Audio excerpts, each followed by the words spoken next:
Hello, he's Fern. And she's Heather. We're new old friends, and this is Comedy Whodunits for Your Ears, episode 2 of series 2. Crimes of a Country Garden.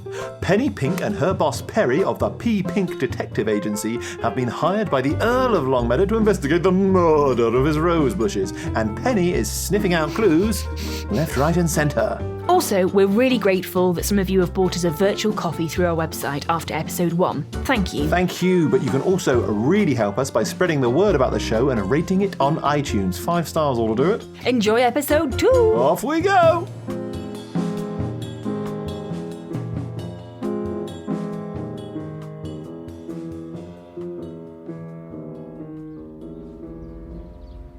I couldn't have been more excited to be heading off to an old country manor to investigate a case, just like the heroes in the detective novels I love so much. I could tell Perry was looking forward to it too. Not only was he looking forward to collecting some of these interesting little stories you always find in these stately homes, but it also gave him a chance to give his new purchase a run out. Improving the P. Pink Detective Agency's profits hadn't been that difficult, to be honest. Most of it was just making sure that when a client handed over a cheque, it got delivered to the bank. This was a massive upgrade on Perry's previous system, which as far as I can tell was a belief that the pounds, shillings and pence would take themselves to meet their brothers and sisters at the bank, in the same way water finds the smallest cracks in your plumbing and rushes to rejoin its family in the rivers and waterways. Penny girl, am I reading this bank statement correctly? That depends, Perry. What does it say? Well, it looks like we're doing quite well. Then you're reading it right. Well, I have to say, Ms. Pink, you've done wonders since taking over. Thank you, sir. I mean it. You've taken to it like a duck to water. Better than any of the chaps I've had in before. I welled with pride. My whole life I've been told girls can't do things. They're for men only. Well, I say to myself, I bloody can, I bloody will, and I bloody do. Or I try to. I did get myself into a bit of bother in my early school days when I insisted on weeing standing up like the boys. But I still probably made less mess than some of them. Talking of money, have I told you about Isaac Newton? Apparently, after he'd completed his 3 laws of motion, he left Cambridge and went grobbing around London for cash. Ended up in charge of the Royal Mint. Imagine that. One day you're proving the existence of gravity, the next you're hanging coin clippers. A grave proof of gravity's force. Yes, very good. Anyway, I think it's high time we treated ourselves. Mine and Perry's idea of what a treat is were slightly different. I used my bonus to buy the latest kit available for the modern detective. Fingerprint powder, a lock-picking guide, a stack of new notebooks, and a mechanical pencil you don't have to sharpen. Perry, meanwhile, went out with the intention of buying himself all the books he could find on Newton's Principia Mathematica, but somehow came back with a motor car. Not quite sure what happened, Penny girl. There's a reason you look after the money. Perry looked a bit sheepish, as if I was going to tell him off for the way he spent his money. No chance. Cars are the future. I told him I thought it was a great idea. You think? Well, I did read a piece in one of the papers about how this new wave of automotive transport is safer, faster and cleaner than ever before. Won't be long before everyone's got one, apparently. The vehicle Perry had bought was nothing like the sleek machine the Earl of Longmeadow gets driven around in. His lordship's was all curves, chrome and power. Perry's is much more utilitarian. An angular grey box on wheels, but even so, it's exciting. The night before driving up to Longmeadow Hall, I made sure I got a good night's rest and didn't have anything for breakfast that might upset my stomach. You see, being a passenger while Perry Pink drives is not passive. You're thoroughly involved. Or at least you are if you want to arrive in one piece. We'll be chugging along quite happily when all of a sudden something like this will happen. You comfortable, Miss Pink? Yes, Perry? The small window will open with a push if you're getting stuffy. No, I'm fine. The weather is lovely. Look at that blue sky. What would you call those clouds? Cirrus? Cirrocumulus, maybe? Oh, I'm not sure. Don't lean too far forward. I mean, they might actually be autocumulus. Mr. Pink, please do look at the road. Mr. Pink, the road! Perry! What's that? The road? Oh, yes, of course. Oh, sorry about that. Anyway, what was I saying? Ah, yes. Once the expanding combustion gases the piston, that in turn rotates the crankshaft. Oh, look, a Swift. Bit early for Apus Apus. Perry! Blimey! Good reactions. Sorry about that. Right. Well, the crankshaft is connected. Thankfully, the roads as we travelled north to Longmeadow Hall were largely empty. However, there was one particularly hair-raising encounter. We were cruising along merrily enough when from around a corner came a priest on a bicycle.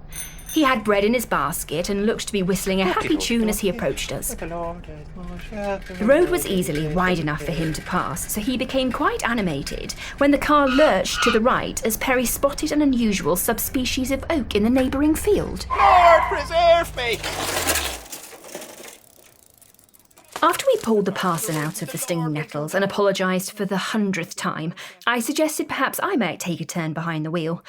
I had picked out some lovely gloves which would be great for driving.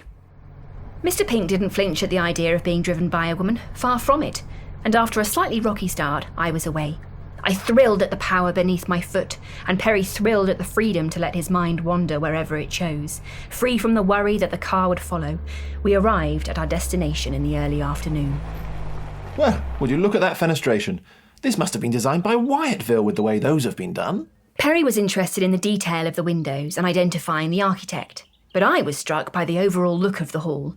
It was majestic. The stone was a gorgeous honey colour, except the balustrading around the top, which was a contrasting grey-black. There were 3 tiers of 12 windows, each tier slightly smaller than the one beneath.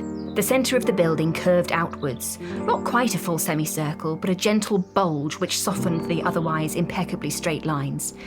If this was how the other half lived, I was on the wrong side of the divide. Judging from the reaction of the portly man striding towards me from the grand front entrance, I was clearly stepping out of the wrong side of the car too. After commenting on the windows, Perry had immediately wandered off in a pursuit of an unusual butterfly, which I was fairly certain was just a leaf caught on the breeze, meaning I was alone with the vehicle to greet the one-man welcoming party. His greeting didn't really make me feel that welcome. You mustn't leave your automotive there, if you please. Not right in front of the hall. This isn't a man's pit stop. Put it by the stables round the back, out of sight with the ghastly thing. Oh, I'm sorry, I'll just hop back in and move it. What? You're a woman. You'll do no such thing. But you just said I'm not to leave it here. And quite right I was too. Hideous eyesore that it is. It must be moved at once. But I'm not to move it. Of course not. A woman operating heavy machinery at Longmeadow? I hardly think so. No, not under my watch. Where's your husband? My husband? Oh, yes. With the excitement of the drive and the splendour of the house, I'd forgotten Perry and I had to pretend to be married if we were to stay at Longmeadow Hall. Now I was here, I was more determined than ever to be a guest at such a grand country pile. Reminding myself that I was indeed a guest, invited personally by the Earl no less, gave me a renewed sense of confidence. Well? I looked again at this man insulting me and my sex. Earlier I called him portly. I could have said corpulent, but I thought better of it. Corpulent is a word that turns up a lot in the whodunits I read, and every time it does, it takes me a second to remember exactly what it means. It means this person is fat, and the writer owns a thesaurus. Other synonyms are pudgy, podgy, rotund, chubby, or, if you're feeling generous, Rubenesque, after the painter and his stout subjects. I doubt Mr. Rubens would have wasted his time capturing my rude companion's wobbling chins, liver-spotted skin, and small, mean eyes. From what I've seen, he paints his subjects semi-nude, and the bulbous is a good one. Bulbous man before me was dressed in the uniform of butlers everywhere. Grey trousers, white winged dress shirt, and black morning coat. His waistcoat was in the same deep green I'd seen on Thomas, the Earl's valet, who must be this fatso's son. Why fatso? Because sometimes synonyms just won't do. Well, miss, don't stand there staring. It's almost as unladylike as your trousers. For the second time, where is your husband?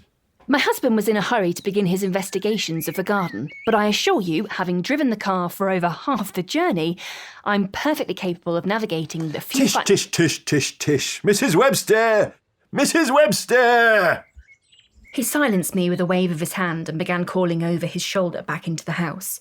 At his summons, a petite woman in her late 50s appeared in the doorway, dressed in a simple black smock with white lace around the collar and cuffs.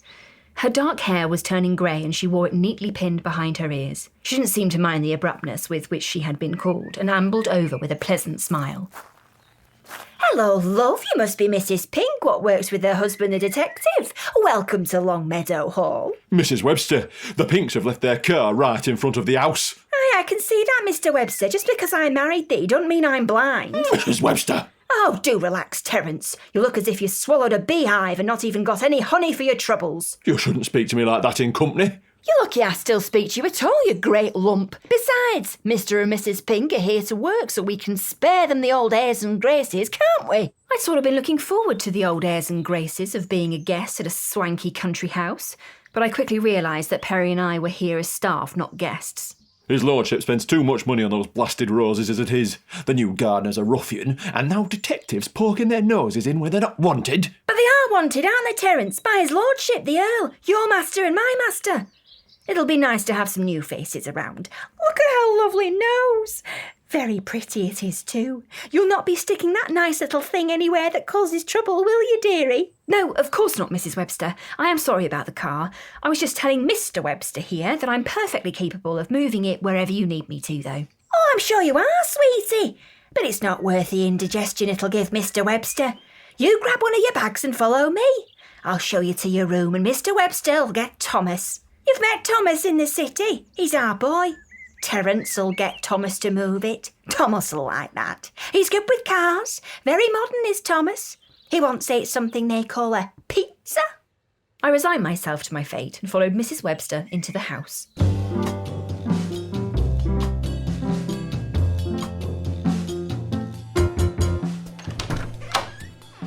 I see. So this is your room, is it? And yours, Perry. They think we're married, remember? Married?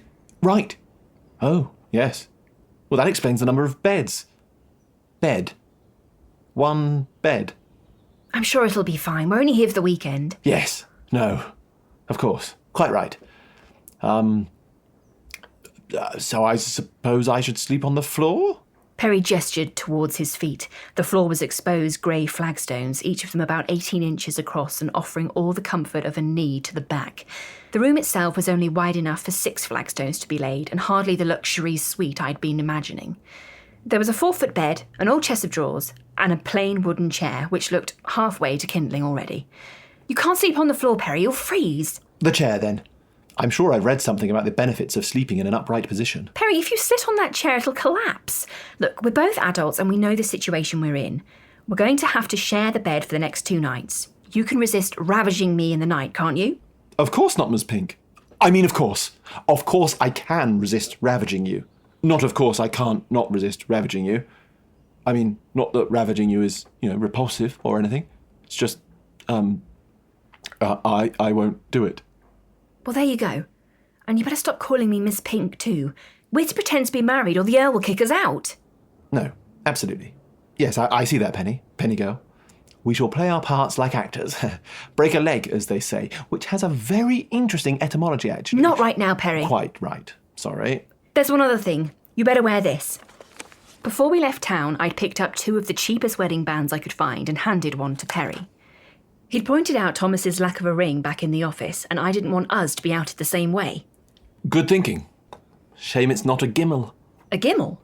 Gimmal rings? Well, they're from the 16th century. It's 2 rings that interlock to make one. The man and the woman wear one half each until their wedding day, when the ring is made whole again and given to the chap's wife. I always thought it romantic, It appealed to my love of puzzles too, I suppose. I like the idea of finding the person who completes you, I didn't quite know how to respond to that from Perry. I'd never suspect him of having a romantic nature hidden beneath his layers of facts and stories, but something in his piercing blue eyes as he looked at me while talking about love was, well, a bit lovely. Even though it was all for show, obviously, I found myself oddly disappointed our fake rings weren't a gimmal. The small room suddenly felt a bit warm, and neither Perry or I could think of anything to fill the silence that had taken hold. Anyway, what did you learn from your trip in the garden? Ah, you mean when I followed the butterfly? I thought it was a leaf. It was a leaf. Well, a petal. A rose petal. But petals are just leaves, really. Just pretty ones. Did you find the rose garden? No, I think it must be round the back. Well, I suppose the first stage is to go and find it then.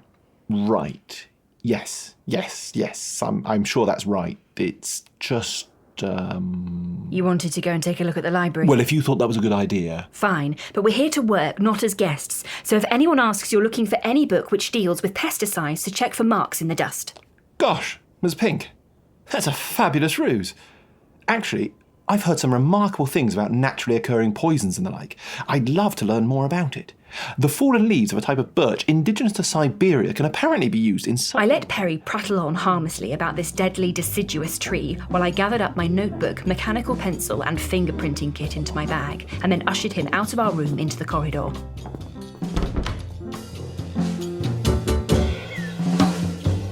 Before I got very far, I bumped into a rugged man in work overalls and coarse leather gloves. Oh! This was the gardener, I'd guess. He was tall, 6'2" or so, and his head was crowned with a thicket of sandy blonde hair. His eyebrows were thick and bushy too, and he had a day's growth of stubble about his jaw. Oh, I am sorry, milady. Tweren't looking where I was going in such a hurry. The fault isn't only yours. I was just as oblivious. Sorry. I was busy admiring the borders. Are you the gardener? Despite almost knocking me off my feet when he barreled into me, he became quite sweet and gentle after that. Not the ruffian Mr. Webster had described. He clasped his hands together in front of himself and kept his head bowed politely while he spoke. Lance Brown, ma'am. It's mainly delphiniums, hollyhocks, a few chrysanths, heliopsis, asters, and then geums, gypsophilas and lupins. Archai, banging on like a catalogue and taking up your time, milady. Not at all. You're high on my list of the people I want to talk to. You don't need to call me milady, by the way. I'm just Penny. Penny Pink. Oh, I see. You're the wife of that detective. Immediately, his manner changed. He stood up straighter, whipped off his gloves, and began casually rolling a cigarette. I tried to continue with the conversation, but he wasn't listening. That's right. I'm Mr. Pink's wife. But I'm also his assistant and help with the investigations, gathering information, conducting interviews, etc. I'd love to know your thoughts on what the problem is. The problem is, they're all too bloody uptight. Dock me wages just because I have to trim Lady Harriet's bush. Well, I asked her if she wanted anything doing to her water feature. No sense of humour, that's her problem. Uptight mare. What about you? Fancy helping me spread some seed, eh? Mr. Brown! I meant on the lawn. Oh, bloomin' hell. You're as bad as Lady Harriet. Not so pretty, though. No pleasing some people. Right, got to crack on. I'm in a bit of a hurry to meet someone, actually. Since you're neither important nor fun, I'm off. Sure, with a woman on the case, you'll solve the mystery right quick. Mr. Webster, the butler, was right about one thing. Lance Brown was not a gentleman. He jogged off round the side of the house, laughing to himself. I wasn't thrilled to see how my lack of status was going to affect the investigation. Reading the crime novels had taught me the three eyes approach to solving cases for the P. Pink Detective Agency, and it had served me well. The first eye is information. The second is interview. And, like a monster from a children's story, we have the third eye, interrogation. I was already gathering plenty of information, but given how the gardener reacted, how was I going to secure an interview with anyone connected to the case? I doubted if the Earl's chief suspect, the Countess de Bruley, would agree to speak with commoners like Perry and me. So it was something of a shock when I was tapped on the shoulder and turned to see a man with short curly red hair dressed in the same uniform as Thomas, but in deep red rather than green. He bowed briefly and said, Miss Pink, Countess de Bruley wishes to speak with you. I followed him down a path to a bench under an arch groaning with fragrant clematis. On the bench sat a regal-looking woman wearing an embroidered gown in the Indian style, draped in multiple strings of pearls and beads, with a silk turban on her head fixed with a large ruby and 3 pheasant feathers.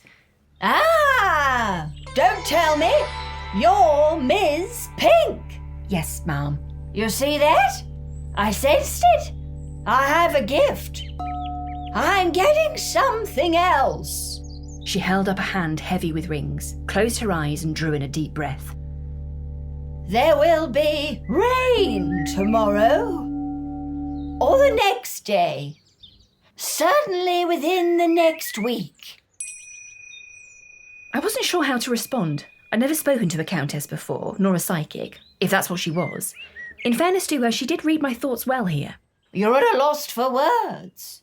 Don't worry, my gifts astound everyone. I remember Charles here almost fell over when I divined his love of pressed dahlias. You're wondering why I used my powers to bring you here. I was pretty sure she used her footman, but said nothing.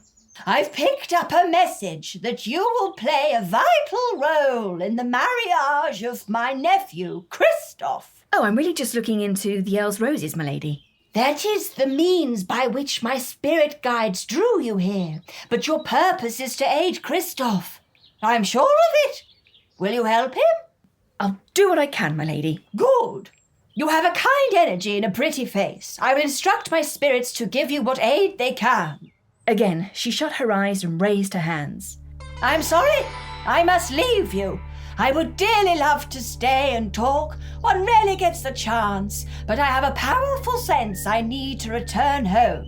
Charles, I think the cook is burning the pheasant again. And with that, she rose majestically and swept off directly across the lawn away from the house. I wasn't sure if her final claim was the result of clairvoyance or just a fantastic sense of smell, but either way, she was fascinating. I couldn't wait to hear what Perry would make of her.